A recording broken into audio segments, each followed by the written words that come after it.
Qala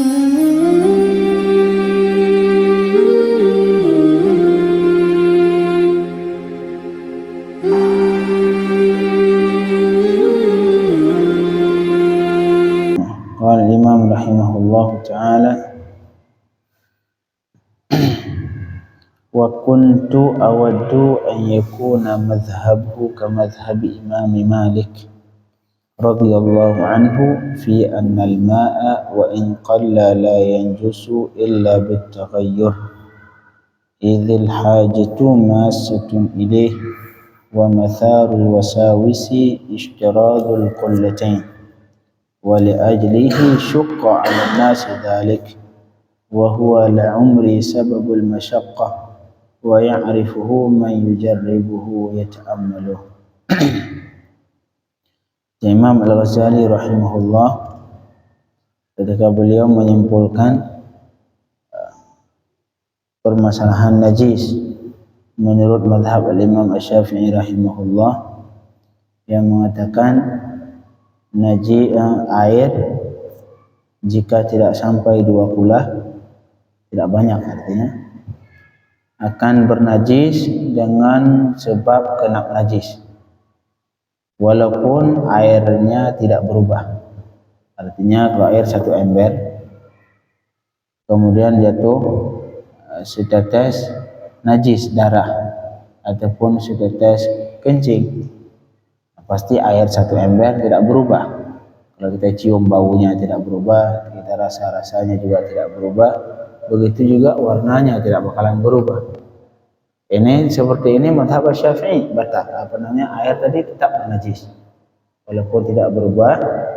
So air selama tidak sampai 2 kulah, maka jika kena najis akan bernajis walaupun tidak berubah.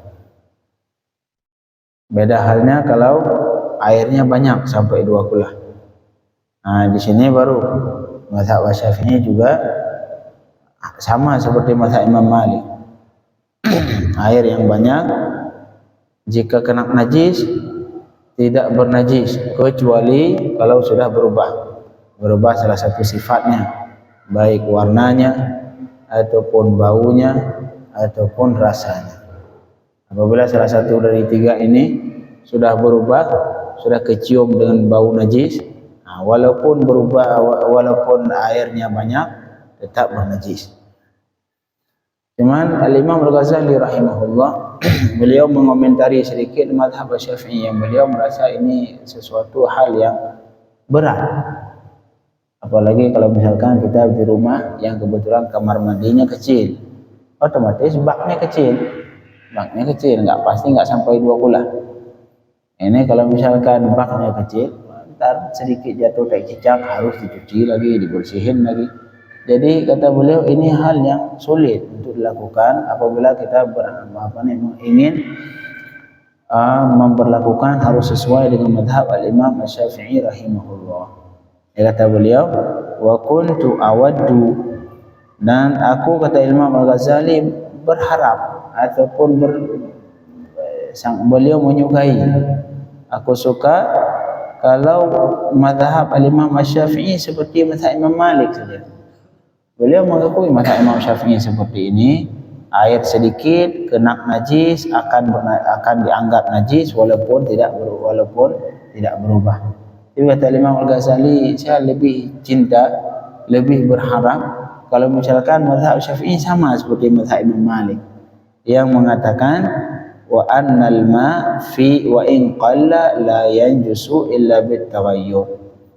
Mazhab Imam Malik yang mengatakan bahwa air tidak bernajis kecuali jika berubah, walaupun air itu sedikit, air 1 gayung, walau jatuh misalkan 1 tetes kencing di situ, selama kita rasa tidak berubah rasanya, bau tidak berubah baunya, kemudian warna juga tidak berubah, air tadi hukum suci. Ini kata Imam Al-Ghazali lebih mudah ini kalau diamalkan. Ini yang seperti ini memang mazhab Imam Malik lebih ringan dibanding mazhab al-Imam Asy-Syafi'i rahimahullah. Kata beliau, idzil hajatu masatun ilaih, karena ini adalah seperti mazhab yang Imam Malik sangat dibutuhkan kata beliau. Apalagi kita punya air cuma 1 ember, tiba-tiba jatuh tai cicak dikit, udah nggak bisa dipakai menurut mazhab Imam Syafi'i. Tapi kalau kita beramal dalam mazhab Imam Malik masih bisa dipakai itu air. Kata Imam Al-Ghazali, wa matharul wasawis isyradul qullatain, dan sumber dari terjadi waswas itulah karena mensyaratkan harus 2 kulah. Nah, ini kata beliau salah satu sumber dari timbul waswas pada manusia. Kita kalau misalkan air sedikit, ngelihat air dalam, mungkin ini kayaknya ada najis, kayaknya ada najis, kayaknya ada najis. Jadi ribut. Misalkan air satu ember, ini saya mau wudu tapi kayaknya ada najis. Ini kalau ada najis sedikit ntar nggak sah wudu. Jadi yang itu di situlah sumber timbul was-was dalam hati seseorang hamba Allah Subhanahu wa taala. Padahal kalau misalkan dia ngambil mazhab Imam Malik, melihat berubah tidak, enggak berubah langsung berwudu. Tidak bakal timbul was-was. Nah, wali ajlihi kata Imam Al-Ghazali syuqqa 'alan nasi dzalik. Merasa keberatan bagi manusia dalam disyaratkan seperti mazhab Imam Syafi'i harus sampai 2 kulah baru tidak bernajis. Ini pun rasa kesulitan. Banyak manusia merasa sulit, apalagi di tempat-tempat yang di situ sulit mendapatkan air, di daerah yang sulit mendapatkan air, atau bagi kita yang di rumah kita baknya kecil. Nah, ini sulit menghindari dari najis, darah kecil, darah sedikit, kemudian menghindari dari tai cicak dikit. Nah, sulit untuk dihindari. Makanya kalau misalkan kita harus sampai 2 kulah, tiap hari kita harus memperhatikan bak. Ini ada tai atau enggak? Ada tai atau enggak? Kayaknya ini ada tai. Kayaknya. Apalagi ntar kalau misalkan kita ke masjid bukan masjid kita, masjid luar, ataupun misalnya di mana di luar ketika kita misalkan bepergian, kita masuk misalnya cek lagi airnya, ini kayaknya ada najis, kayaknya. Itulah sumber dari was-was. Akhirnya timbul was-was. Nah, seharusnya kata Imam Ghazali kalau kita amalkan mazhab Imam Malik langsung. Lihat berubah enggak air, enggak berubah, langsung pakai. Selesai. Nah, tapi walaupun ini mazhab Imam Malik, dalam mazhab Imam Syafi'i sendiri termasuk Imam Al-Ghazali, beliau lebih condong ke pendapat ini. Malahan banyak sebagian ulama besar dalam mazhab Syafi'i juga banyak yang lebih memilih pendapat al-mazhab al-Imam Malik rahimahullah.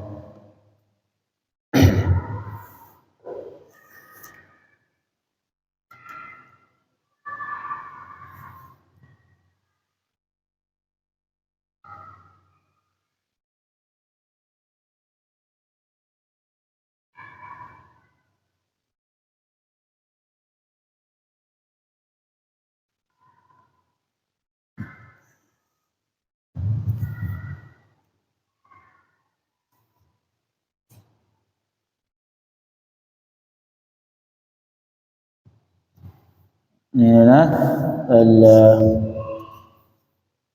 yang terakhir, baru yang terakhir at-tarafus tsalits. Malahan Imam Al-Ghazali mengambil kesimpulan dalam bab najis, fama wa 'alal jumlah famaili fi umurin najasati ila al-musahalati fahman min siratil awwalin. Kata beliau, saya lebih condong dalam hal najis ke lebih dimudahkan sedikit. Kalau ada pendapat sulit dengan pendapat yang mudah, lebih baik ambil pendapat yang lebih mudah, terutama dalam hal najis. Karena itu kata beliau dari bagian dari tata cara hidup al-awwalin, para sahabat Rasulullah. Karena sahabat Rasulullah banyak dikisahkan jalan ketika nggak pakai sendal, giliran salat aja nggak cuci kaki, nggak apa, giliran waktu salat langsung salat. Mereka misalkan sudah berwudu di rumah, kemudian ke masjid nggak pakai sendal, mungkin di jalan itu keinjak najis atau di jalan tai unta, sampai ke masjid mereka langsung salat. Ini sempat terjadi juga di Yaman, Nuri Karim, tempat kita belajar, salah satu habaib. Beliau mufti, ulama besar di sana. Nah, ada satu orang was-was. Was-was ini penyakit was-was. Dia selalu menganggap dirinya bernajis. Lagi sholat, kayaknya ada najis di sini. Kayaknya ada najis. Akhirnya nggak jadi sholat. Karena selalu menganggap. Jadi malahan ada sebagian dari kita muslimun yang ketika kencing kadang-kadang yang seharusnya cuma membersih istinja dan membersihkan kemaluan ini nggak sampai mandi. Awalnya cuci kemaluan, baru ada percikan dikit, oh kayaknya ini udah kena di sini, udah kena di kaki, udah cuci kaki, lagi cuci kaki ada percikan lagi, ini kayaknya sudah di paha, cuci paha. Akhirnya ada kayaknya ada percikan di baju, cuci baju. Akhirnya ada percikan, yakni sampai harus mandi. Jadi sama dengan kalau kencing sama dengan mandi. Ini sebagian was-was. Ini was-was berlebihan. Saya malahan pernah juga bertemu sama orang yang was-wasnya, subhanallah. Itu kalau jalan selalu ngangkat sarung sampai ke sini. Jangan ngangkat sarung. Kemudian jalannya sedikit. Takut keinjak najis kan. Ya subhanallah. Dia sarungnya diangkat sampai kadang-kadang kelihatan aurat. Na'udzubillah min dzalik. Ini was-was. Ya kata Imam Al-Ghazali, kalau saya lebih condong dalam masalah najis, lebih ngambil yang lebih mudah sedikit supaya tidak timbul wa hasman fahman min siratil awwalin, karena berkata beliau ini karena saya memahami dari sirah, dari sejarah para sahabat Rasulullah, bagaimana mereka tidak terlalu detail, tidak terlalu terperinci dalam hal najis, terus sedikit memudahkan. Sedikitlah salat aja. Kembali ke cerita orang tarim dari ulama besar itu beliau Habib Matul Haq depan namanya. Ada salah satu masyarakat di situ was-was.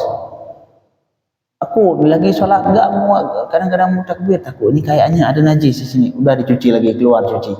Entar lagi sholat kayaknya tadi ada najis di sini, cuci lagi. Enggak selesai sholat. Akhirnya kata Habib tadi diambil tai kambing yang keras yang bulat.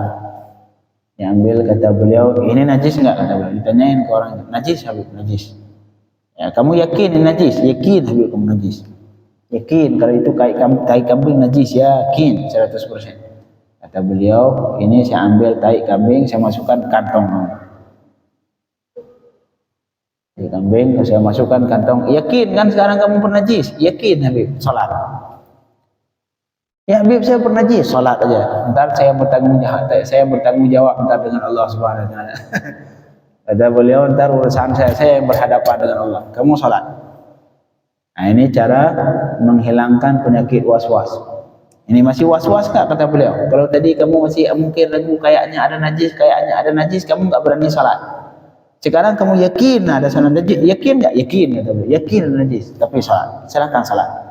Kamu enggak usah khawatir, entar saya berhadapan dengan Allah Subhanahu wa taala, kata beliau. Akhirnya salat, besok hilang was-wasnya. Kalau giliran yakin najis saja berani salat, besok was-was yang kecil-kecil itu udahlah salat aja dah. Kemarin aja kata Habib walaupun ada najis, pasti ada najis, saya disuruh salat.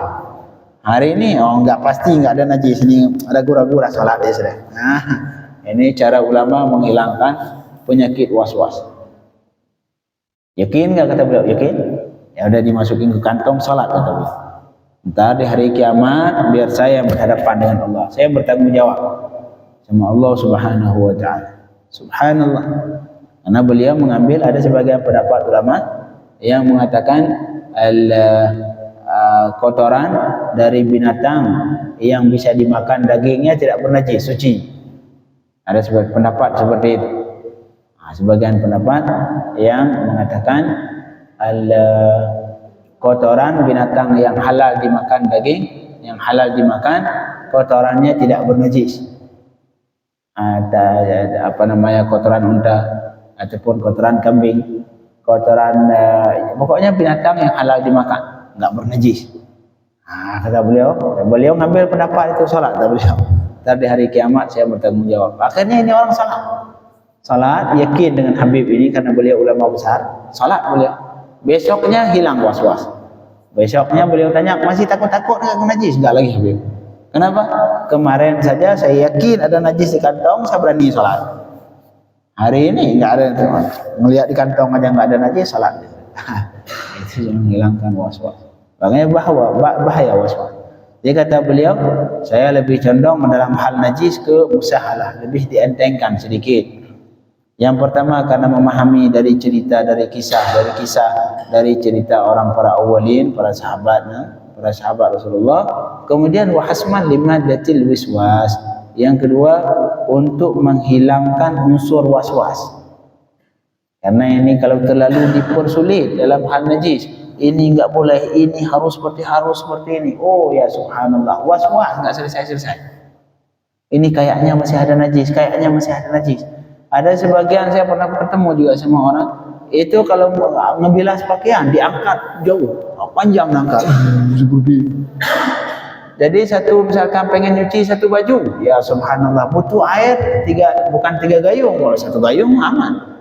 3 ember, 1 ember. Ini kayaknya masih ada percikan, disuci lagi. Ya subhanallah, 1 bak kalau dia nyuci pakaian habis air banyak benar. Ini sumbernya apa? Sumbernya waswas.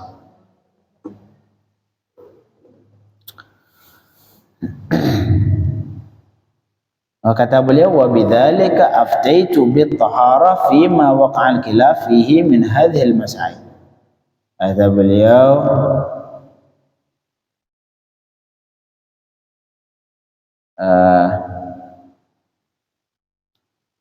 karena gara-gara demikian, gara-gara itu kata beliau saya lebih berfatwa dengan hukum suci di masalah-masalah yang terjadi khilaf. Misalkan ini masalah ini sebagian ulama mengatakan suci, sebagian ulama mengatakan bernajis. Saya kalau ada yang nanya, ini hukumnya gimana ya imam? Oh ini suci. Lebih mengambil pendapat yang enteng dalam hal najis supaya tidak terjadi wiswas.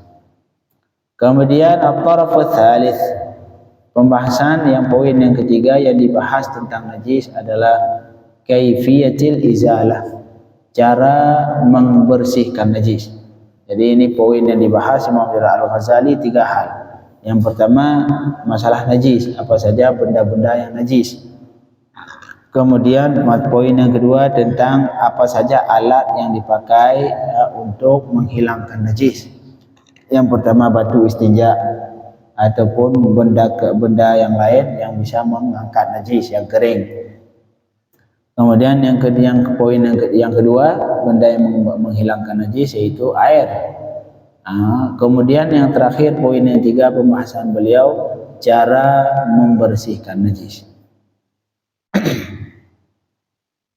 Ada beliau wan najasatu in kanat hukmiyatan wa hiya allati laysa laha jirmun mahsus.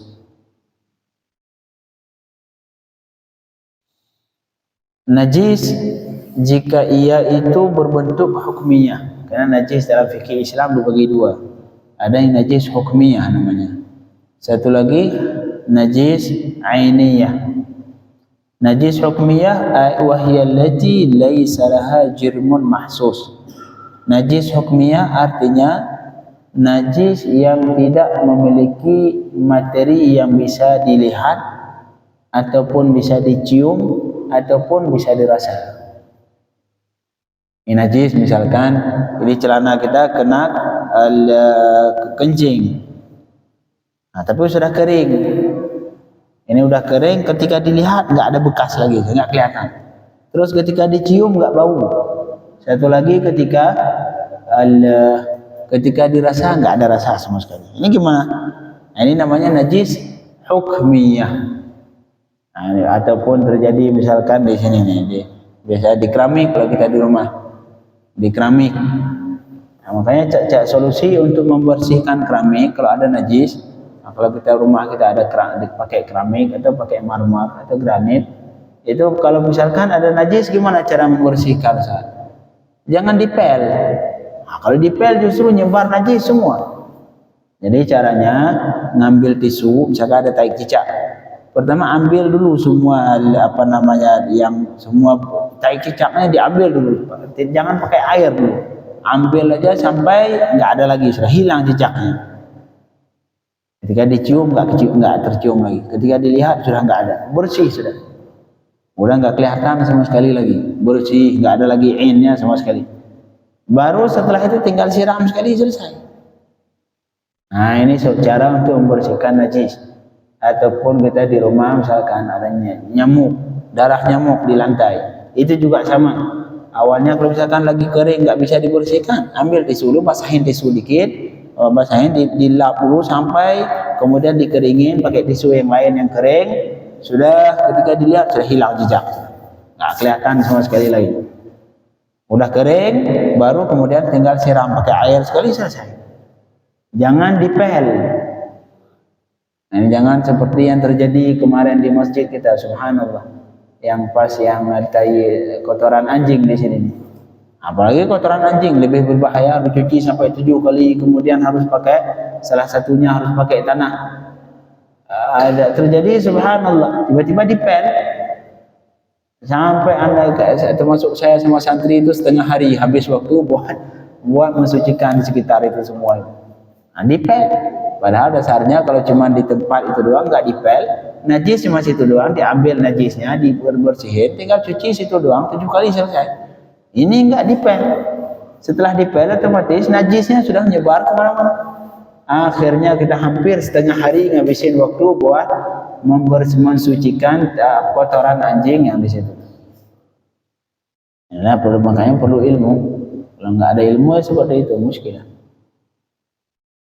Makanya ini najis hukmiyah. Najis hukmiyah artinya najis yang tidak kelihatan sama sekali, tidak terlihat ketika tidak ada ain sama sekali. Tidak ada sesuatu yang bentuk yang bisa dilihat. Dilihat tidak ada, enggak ada bentuknya, kemudian dicium enggak ada baunya, hilang semua sudah. Nah, seperti misalkan kencing yang sudah kering di lantai, enggak kelihatan lagi semua sekali. Ini cara bagi saya mensucikannya, fayakfi ijra'ul ma'ala jami'i mawaridiha. Maka cukup kita alirkan air saja, cukup.